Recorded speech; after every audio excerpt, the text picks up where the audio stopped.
welcome to Youth Assembly. Yes, I love to say the date so that you are aware. It is the 23rd of March, 2021. Happy birthday to anybody who is celebrating, and to you who just woke up feeling good about today. I'm just like you, and welcome aboard to Youth Assembly. My name is Sylvia Ishebe. Today we are looking at how youths are using technology to solve national problems, and we are also asking the questions: the youths that are left behind are not yet using technology to solve problems. How can they get involved in using tech to solve national problems? Well, there is a school of thought that says the developmental destiny of any nation depends largely on its political leadership. But technological innovation may be the driver for a slow but organic development.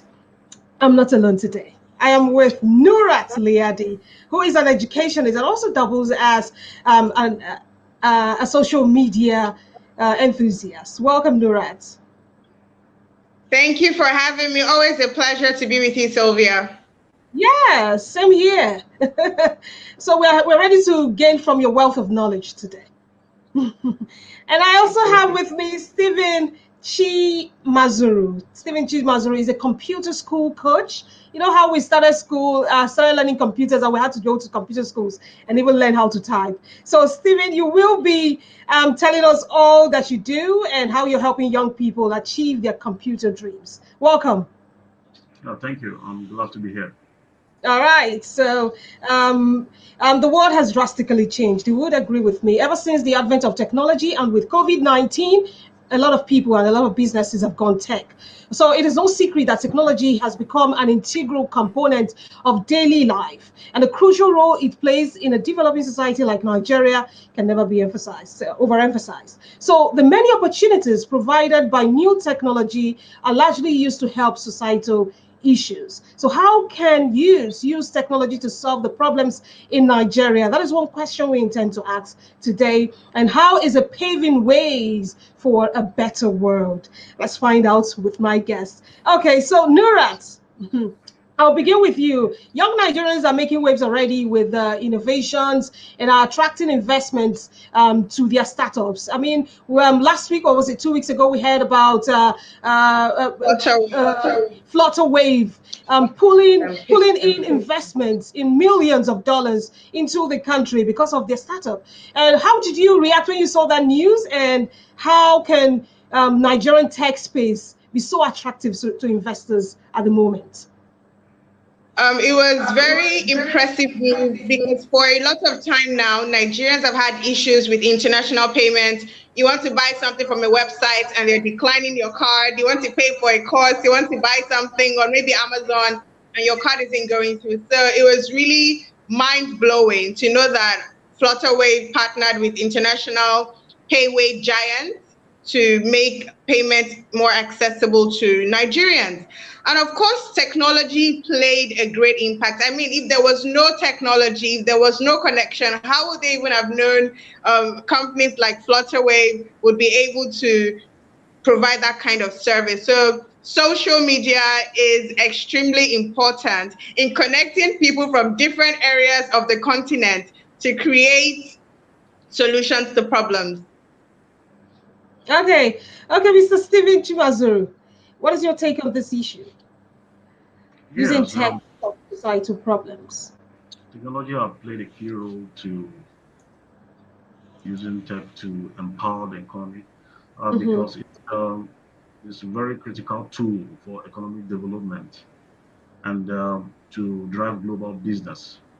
So for me, I will start by saying Internet of Things, that the IoT, has really enhanced productivity in business, in education, in agriculture, and entrepreneurial and technological innovations. I can start by saying for education, it's very critical because it's it has really encouraged e-learning, and whereby ubiquitous learning, whereby a student can learn from any location, log on to the school applications, learning applications, and do certain assignments and submit online. where you have basic interactions, the process automated just by the IoT, Internet of Things, using a smartphone or using a laptop or any smart media. Mm. Now that you mentioned education, okay. So now that you mentioned education, okay, I don't know where that sound is coming from, but let me mute. Okay, I don't know where that sound is coming from. Or is it Nurat? Nurat, I can hear myself. Or is it Nurat? Nurat, I can hear myself. Okay, I think so. So if you can put in your headphone or earpiece, so that I don't hear the sound So myself. I don't hear the sound myself. Okay. Okay. All right. So let's talk about education. Since the education sector, since the COVID-19 has started solving school problems with the internet. Some of the schools also have been left behind and keen into using the internet to teach students and also introduce them, like you said, Mr. Stephen, to the Internet of Things. How do we get other schools on board or educationists on board? I'm asking Mrs. Murat now, get them on board so that they come into the present reality of using the internet to solve the problem of education in Nigeria. I think when people know a reason for doing something, they're more inspired to do this. COVID-19 came and shocked the entire world. Schools were closed for months, and the only way people could get on educating their children was to get online, use Zoom, use Seesaw, use Kahoot games. So any educationist right now who doesn't want to embrace technology isn't really ready to go ahead. Just yesterday, I was talking to a school owner, and she confessed to me that she doesn't really like technology, that anything technology scares her, but now she knows she has to take away that limiting belief from herself, and she has to embrace it. So now it's not a matter of if I should do it, it's a matter of how I should learn to do it, when I should. We don't have a choice anymore. Everything has gone, digital right now. You can't afford to stay behind, whether you like it or not. You have to embrace it. And COVID-19 remains that quintessential example for us all on the importance of embracing technology. When you look at it, you also see that the tech sector is bubbling, but Nigeria is not yet there among the technologically advanced nations. So the counterparts in other countries are doing far greater than what we can obtain in Nigeria. So what more needs to be done to ensure that Nigeria's tech startups, especially, gets to the level or surpass the achievement of the counterparts in other countries? Definitely internet access it's paramount. I mean, how can you access technology without internet access? So we need to make internet accessible to everyone at an affordable rate. Electricity is important as well. Make sure that people can, power their gadgets. It will be highly beneficial if the government could roll out courses. There are a lot of institutions that create online courses like Coursera, Udemy. It would be helpful if the government could pay or subsidize courses for startups so that they can improve their businesses, like Facebook adverts. These are things that entrepreneurs need right now. They need to learn how to navigate, apps like Facebook, how to improve their business on Facebook, how to use the adverts there. So awareness is important. Internet access is important. Of course, electricity would help a lot. Okay, Mr. Stephen. What other sector, like agriculture, how can we use tech to solve agricultural problems? Or even in the area, you've talked about education, there are so many areas, finance and the likes. For other areas in the national sector, how can they use technology to start solving problems and use keen into tech to solve the problems? I can still hear myself. I don't know where it's coming from. Murat, can you mute yourself? Let's see. Okay. You're echoing. Yes. Okay. To add to what you said about agriculture, and there have been basic innovation in the area of agriculture. where you can use basic softwares, digital equipment for mechanized farming. And now we have the process. I'm talking about artificial intelligence, where um, basic technology comes to play. And in the farmland now, you see robots planting seeds, Mm. seeds, yeah, to for for mass production. And you see, and in the farmland, you see a situation whereby cameras to be planted, and it will tell you um, activity, give you an analysis of what is going on your farmland. If there are maybe any intrusion, you can be able to monitor from a particular location via the IP cameras, and you can monitor the production level. So if there is any cause for mischief, maybe any of the workers trying to play around, at least you could be able to monitor and uh, look at, see what is going on, and take appropriate action to check such menace. Now, to add to what Hadia said, and now e-learning is just what is invoked now, and you see, not the presently, even as we are communicating to youth, the ubiquitous learning is helps them to get requisite skills and qualifications, particularly now where you have the issue of COVID-19, where you can't come unite in a hall for learning purposes. And now we have softwares that we can use for the e-learning purpose and the demonstrations that the lecturer can use to pass out information to the students over there via across the internet. And there are so many ways. The internet has really helped the youth, particularly building websites. As Hadia Mm. said, she talks about, we're talking about e-commerce platforms where you can sit at home and make purchases online, and the goods delivered to you at your doorstep. And where, then you can effect payments. The areas that are another area that I is the area of security. I talked about hardware-based security. Then another area is the software-based security. Now you see lots of people using phones and mobile phones to interact, and there's a possible intrusion that can be coming. So there are possible what we call data encryption, that is translating data into codes. Like the issue of financial fraud. Um, the banks apply a method, what we call tokenization, whereby you use a token to authorize payments. So if you receive such prompt requesting an authorization, you are not the one who has initialized this transaction. And the area where youths are also empowered, and their critical effort is software development.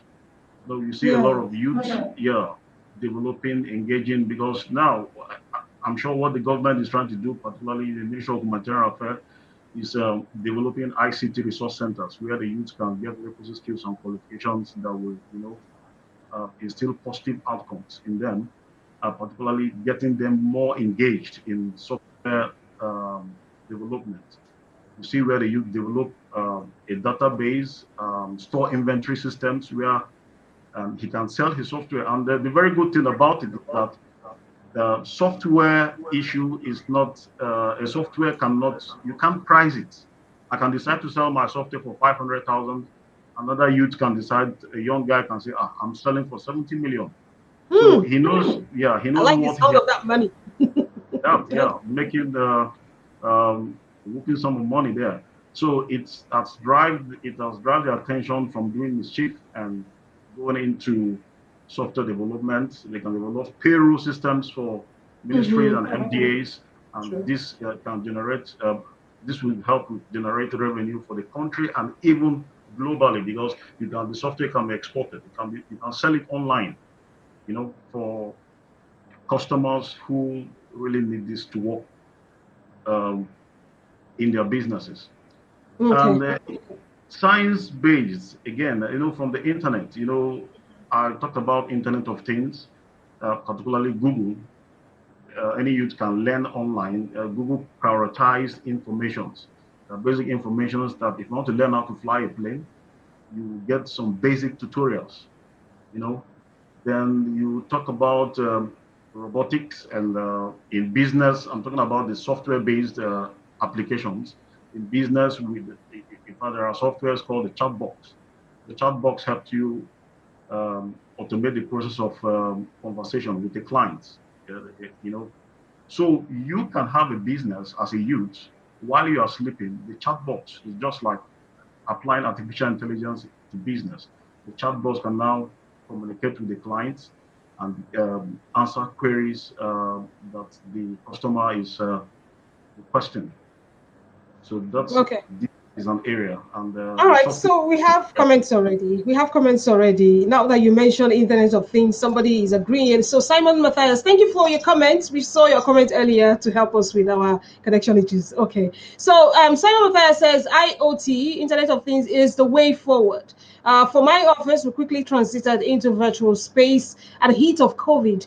It was a great knowledge upgrade for community and facility health workers in the use of live streaming apps like Zoom and Teams. We all have to key into Internet of Things. I'm most happy to be an ICT specialist in the time. Oh, now I know. Simon Matthias, good, good for you. So this is your area. This is him agreeing to what you said, Mr. Steven, on learning how to use the Internet of Things and all of using it to solve problems. Okay, now you can unmute yourself. Nurat, what do you have to say to that comment?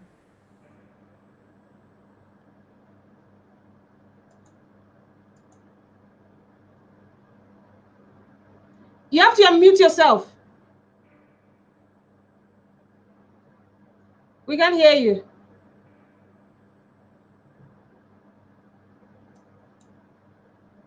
I think there's some. Let me see. Okay. Okay. Go ahead. Okay. Some people are facing fear because they haven't, when you've been doing something a particular way for 25 years, changing is hard.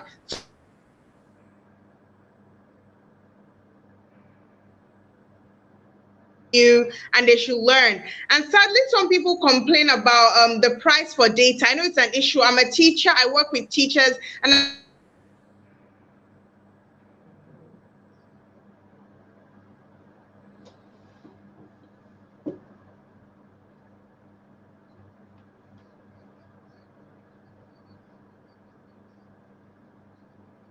think there's. Okay, maybe you can take it up from here, Mr. Steven. We also have another comment where. Yes. Okay, so we have another comment. Somebody is actually saying the question is, so we have another comment. Somebody is actually saying the question. Toys, the soldier doctor, and want this problem to be solved since he's milking cow. I don't know what he means, but he feels like the older generation has more to say in this issue. So, what's your take, Mr. Steven? Nurat, you have to reconnect. We can't hear you, unfortunately. Okay. Fortunately, technology is ultimately address specific problems and that contributes to social economic growth in a very another critical. I can't really hear you. If you can speak up a little bit more. Yeah. Okay. Yeah, okay. So technology has contributed critically to social economic growth, and particularly using the youth. One thing we have to know is that the youth constitute about 65% of the economy's population. So we expect the workforce to come from them. And another area which I wanted to talk about was the area of entertainment. Entertainment is a sector that has really generated lots of revenue for the country. We're looking at, for instance, the Grammy Awards that came, and we see the results, and the Nigerian won was the Grammy Award, and Burna Boy and the Whiskey. I'm sure all of us, So I know somebody will be wondering, okay, what has tech got to do with that? Tell us. We want to hear. Yeah. What tech has got to do with that has to do with the music production. The studio has to do with technology and the basic equipment and requisite, sophisticated equipment that are used. Particularly, it's not going down to softwares. When you go to the studio, the production level our founding fathers, let's say, what they envisioned then was that we have a better music. You can't compare the music of today and the level of production with the new innovation and technology that's applied in the studio. Now, in the studio, you have basic softwares in the music production. There's a digital, an organized digital production, have studio softwares like Cakewalk, Soundforge, WavePad, MixPad, which was not there before. And now you see all the youths being again. In the early days, previously, you see productions being carried out like a live production, a live recording. In this age now, we have a compact disc. You can use a disc media you can use for recording digital music. I know the use of cassettes and VHC tapes are obsolete now. Yes. And yeah, they are outdated. So, technology has brought about digital music. And you see the kind of suite, the rhythms that we hear, the production from the studio, the music studio, it's quite, welcoming and inviting. When you listen to these boys, you are excited, you know, there's a high spirited, and it's just brought about technology. So if there was no technology, you can't get a quality music production. Now you see our youths are now going to have now moved to enviable heights. By you seeing the quality of music being produced, everybody's excited, and they are now taking the Grammys. That we are really happy, and I'm so glad to hear that because it's making the country proud. And this is generating revenue for the so and that's the way that the country can to diversify to entertainment, and this will help empower our youth and engage them, Okay. usefully. Let me bring. Thank you, Mr. Stephen. Let me bring aboard. Yes, Nurat is back. Okay. Are you listening with two devices? Nurat, because I No, can I'm still. not. You can still hear the echo. Yes, I can. But there are Well, it's not challenges from. in this picture. Some people have said, yes, there are so many problems that tech can solve in Nigeria, but there are plenty of challenges, especially for young startups in Nigeria. So, how do you think these challenges can be tackled? Let's identify them first of all, and then how can they be tackled so that this industry actually thrives? Norat. I think again, it goes back to knowledge and awareness. A lot of startups don't have the necessary knowledge for them to thrive. A very good example is Facebook adverts. Like, if you're an entrepreneur in 2021, you should be able to know how to get your products and services across to several people. So a lot of people don't know how to maximize these tools. A lot of us entrepreneurs don't even know how to have like a functional e-commerce website. We don't know how to work around it. We don't know how to put our products and services out there. So with anything, knowledge comes first. Even sometimes before funding, some people have all the money they need, but they still don't know how to navigate, accurately. So knowledge comes first. We need to create awareness. Government needs to make courses, like I said before, as accessible as possible. So with the right knowledge, I'm full of optimism that a lot of startups will do much better. And of course, grants are always welcome. There are a lot of foundations that give grants. I know recently, the vice president, the March 8th organization, they're facilitating, providing grants for startups, which is highly impressive. So we expect more of things like this, more of grants, more of awareness sessions for entrepreneurs. How about in the area of education? Some people are of the opinion that how about putting in tech into one of the criteria for getting into universities? They tell you have 7 credits and blah blah blah. Get this before you get admission. Not just for people who are going to study computer science or computer related studies. Is it a good idea for the schools to have this as a criteria also in taking in students tech? be frank, I totally agree. Let's be frank, it's very important. Look at us now. How many of us are using the algebra we learned in school?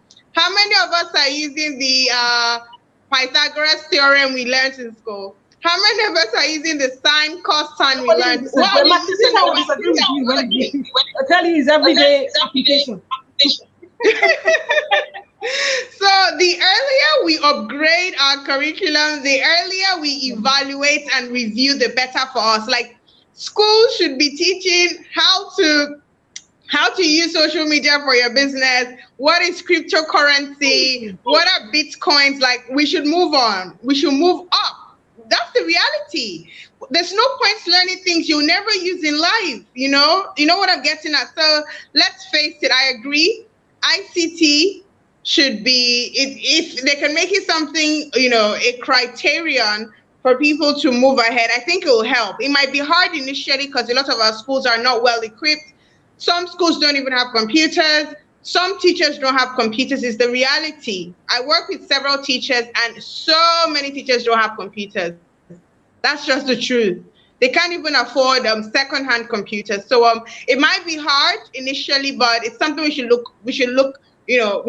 aim towards. Even if it doesn't happen this year or in 2 years' time, it's something we should have at the back of our minds because we need it. Okay, we need it. Pythagoras theorem is not going to move your business for you. Let's face it. That's just the truth. But it will help you navigate life when you're climbing the ladder. When you're on the top of the ladder and you look okay, so that is the discussion for another day. But Mr. Steven, now over to you. I just want, as a computer school, okay, no rats. I can still understand. As a computer school coach, if you, what would you do if, let me just put you on the hot seat, pardon me. If you are to improve the technological skills amongst Nigerian youths, if you were given the opportunity to change it for the Nigerian youths, what would you do differently? Thank you for that question. When you talk about the ICT competitiveness in youth, particularly Nigerian youth, I would rate it 40% over 100, if not less. Why do I say that? Because just a little population is proficient in the use of computers, even as you had said. Now Nigeria is witnessing a rise in the number of inventions brought about by research and breakthrough. But the problem that most of youths are facing, they have this knowledge, they have basic skills, they have basic understanding, but most projects you see they want to embark on is capital intensive. Like for instance, you might think setting up a studio is 100,000 naira or 200,000 naira. No, you'll be talking about 4 to 5 million naira, if not more. So and you see that when you interview this guy, so he's proficient in that area, you know, and the area ICT plays a key role in every sector, whether agriculture, entertainment, whatever. What do you want to call it? Every sector, no sector can do without ICT. It plays a very crucial role. Now, for example, if I would give an advice, because the thing is, we're looking at government setting up more education resource centers, more centers that will empower our youth, instill positive outcomes in them, because lack of this will divert their attention into doing activities or fraudulent activities, like the Yahoo phishing activities, trying to defraud people, and they said an idle man is the devil's workshop, so I think the government has a responsibility, and some relevant agencies, the government has a responsibility to set up ICT resource centers that will empower these youths and subsidize cost, because there are programs that, are like in our center now, there are youths who would like to enlist it, but because of the cost, they said, so I cannot afford this money, Exactly. Yeah, so they said, so they're looking at government coming to their aid, subsidizing this cost so that they can get educated, and focus. And this is where you see areas where these youths are gifted, and this will generate revenue for the Nigerian economy. Well, looking at where the hub for tech is in Nigeria, people say it's Lagos, right? What makes Lagos thick for tech? Like, what should FCT or other states do to catch up with what Lagos is doing? That is where they drew in the investment from PayPal. Is that PayPal, right? Okay.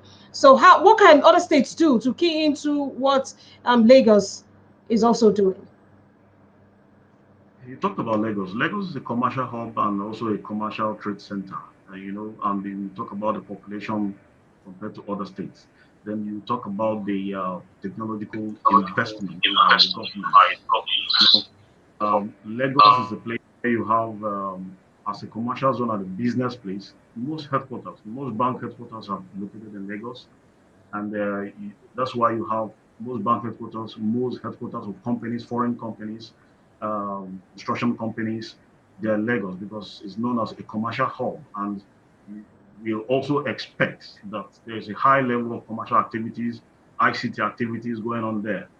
Unlike other states, and this is not really attainable there. But for other states, they can start from a place, and there is no, it's not late.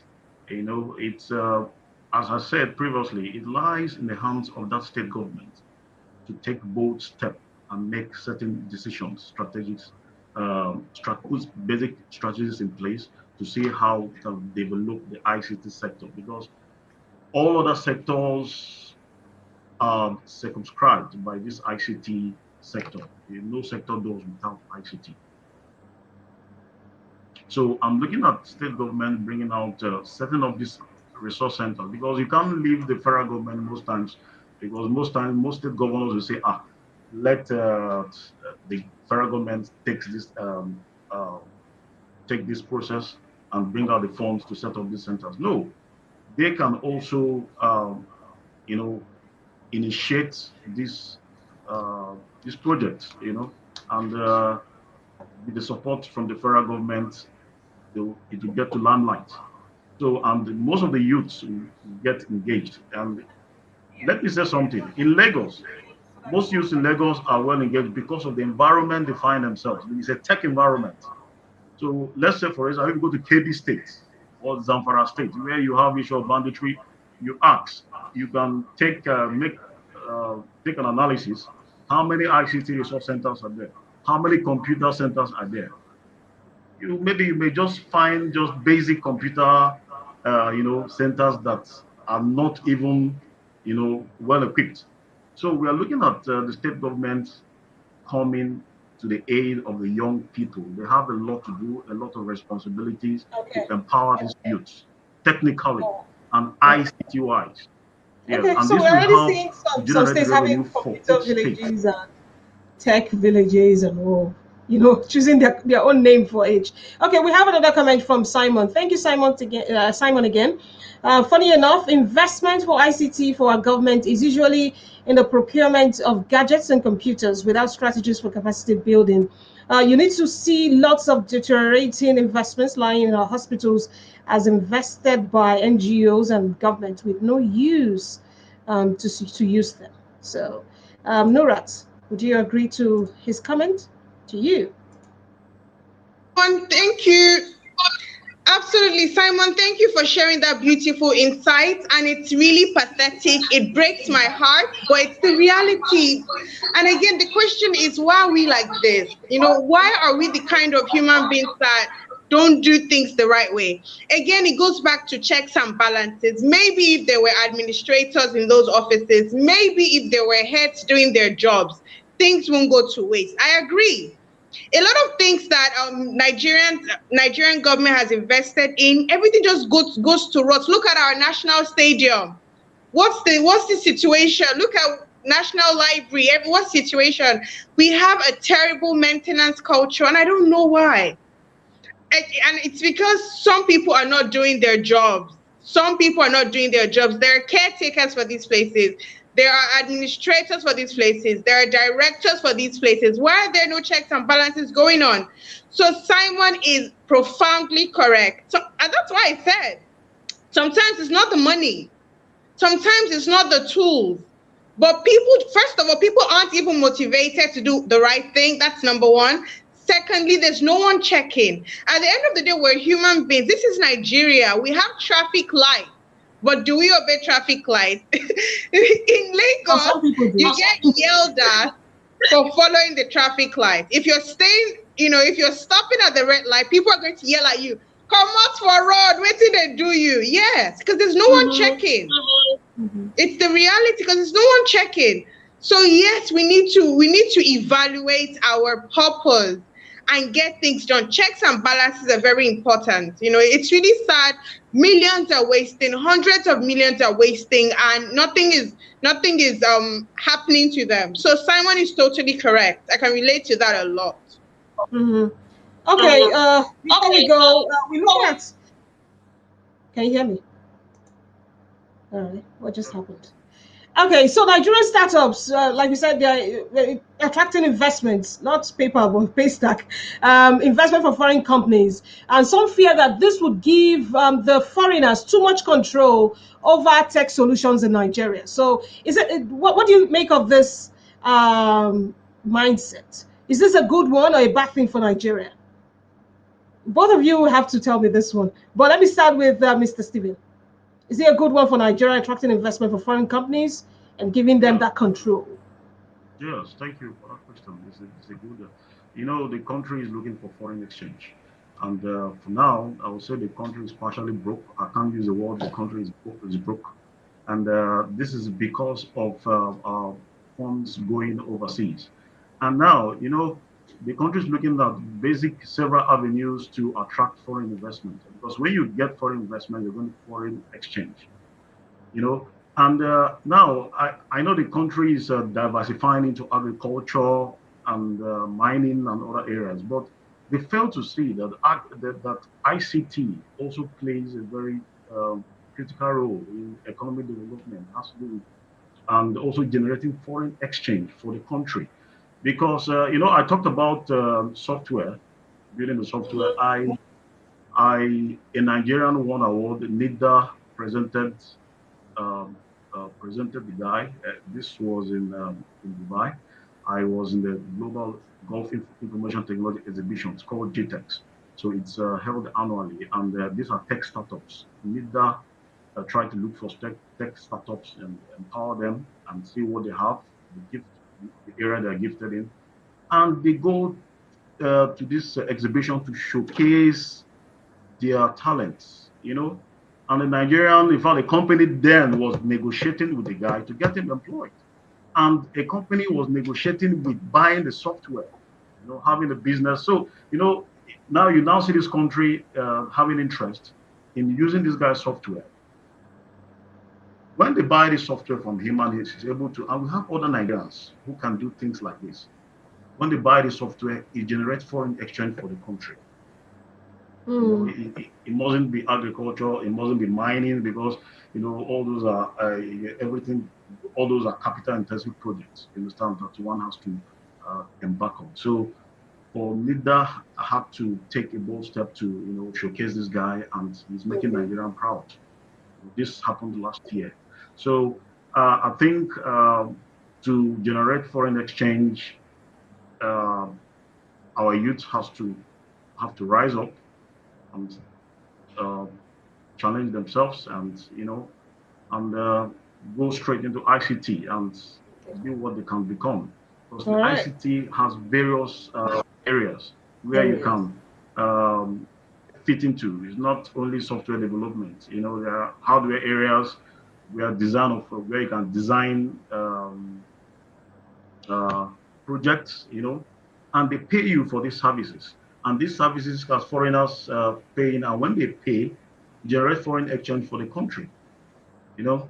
So that is it. And the country, when if there are professionals for the country, like for example, was it 2017? I can't know the date. The vice president went with the delegation to Google, to Silicon Valley to negotiate and to see how possible they could have a synergy with the Nigerian government to empower the youths. So I don't know the outcome of that meeting. I don't know. I think we've heard nothing so far um, from the meetings. So I think that is a giant steps by the vice presidents trying to engage their services with Nigeria to train Nigerian youths. So, and this will help Nigeria. And you see, we're making waves and generate foreign exchange for the All right. Okay, so you agree. Well, how about you, Nurat? Do you agree? Well, final thoughts because we are actually pressed for time. Okay, go ahead. You have to unmute again. Unmute. Yeah, foreign investment is helpful. We can unmute myself. Foreign investment is very helpful. We could do it with, a lot of dollars, millions of dollars coming into our country. It would help. But again, everything goes with management. Everything goes with evaluation. Everything goes with monitoring. If a lot of money is coming in and there's no one to be held accountable, accountability is what is killing us in this country. We're not holding people accountable. When our accountability isn't in place, we can't move forward. So getting an investment is not the problem, but is it going to be well managed? Are people going to be accountable? Are people going to get fired if they're misbehaving? These are things you should be looking at. Okay. Thank you so much, Nurat. Okay, Nurat is an educationist and a social media enthusiast, and of course, the computer school coach we have in the building. It looks like I'm going to come to your computer school to learn some IT skills. Thank you, Mr. Stephen Chimazuru is a computer school coach, and Nurat is an educationist. Thank you so much for doing this with us. I hope you took something away from this discussion today.